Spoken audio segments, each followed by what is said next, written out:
शिवाजी जे चलिले गंगाया स्नान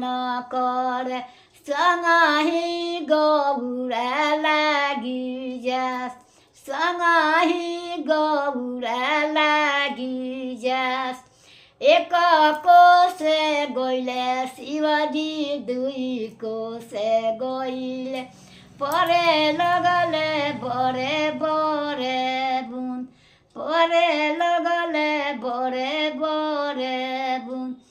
शिवाजी के भिजेला जाटा से झोरी गौरा सिरे ना परे बूंद गौरा सिरे ना परे बूंद काहे लागिए गौरा हमारा तो भिजेला जाटा से झोरी तारा सिरे ना परे बूंद तुहरा सिरे ना परे बूंद कवन कवन परब तू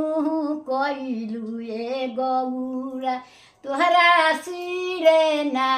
परे बूंद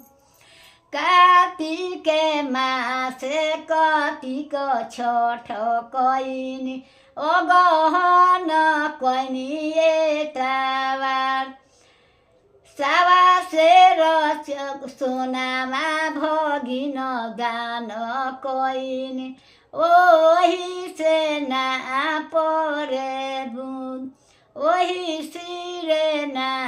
परे